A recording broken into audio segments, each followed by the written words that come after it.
I will start with Florida Statute 921.002.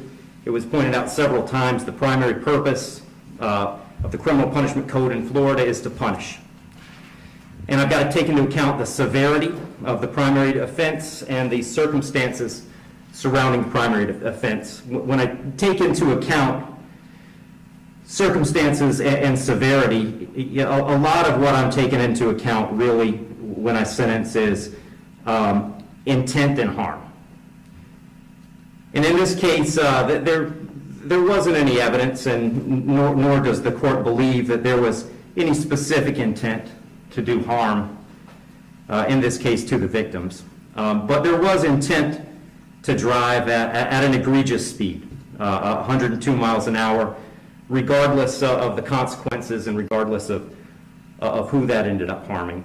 And then the second part of that, the second component, is the harm caused. And in this case, it's just impossible to have greater harm than the harm that occurred in this case, which was the loss of a mother, loss of a baby, and really the loss of a family as it existed when this occurred. I did consider, I also want to make a record, I did consider sentencing Mr. Herrin as a youthful offender, but for the same reasons that I'm discussing, I didn't think sentencing him as a youthful offender was appropriate. I agree that youthful offender was something that the court could have done. I did consider it. I carefully considered it. But the court just found that due to the serious nature of these offenses, the extreme nature of the conduct, and again, the level of harm, that a youthful offender sentence was not appropriate. So given that the court is not departing, the guidelines call for a sentence of 18, essentially 18 and a half years at a minimum, and 30 years as a maximum. And the court doesn't find that either the minimum or the maximum is appropriate in this case. I've said it several times, the serious nature of the offense, egregious nature of the conduct, and mostly the harm that's been caused prevent me from putting this as a bottom of the guidelines minimum case.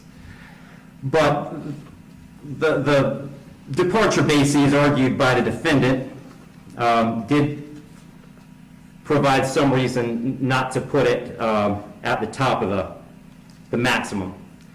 And specifically, the court did take into account that the defendant's 18, certainly responsible for his actions, and he's being held accountable for his actions.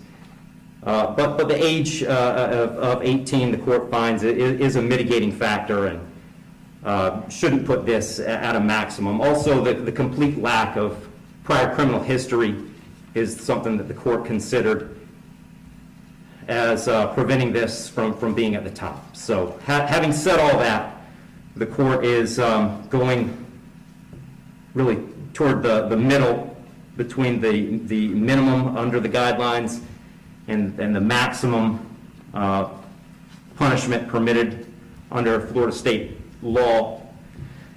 So on count one, vehicular homicide, the court's going to adjudicate the defendant guilty, sentence him to 9 years in Florida State Prison. On count two, same charge, court will adjudicate the defendant guilty, sentence him to 15 years Florida State Prison, and that'll run consecutive to count one for a total of 24 years Florida State Prison.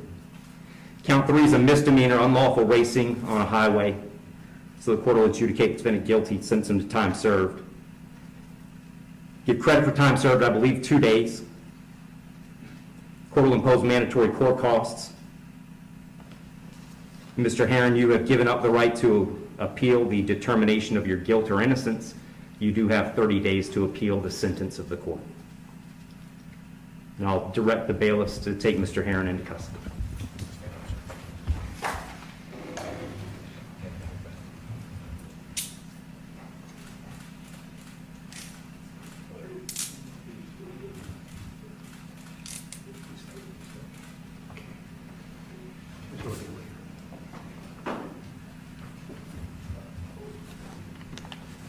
Wish you well, Mr. Herrin.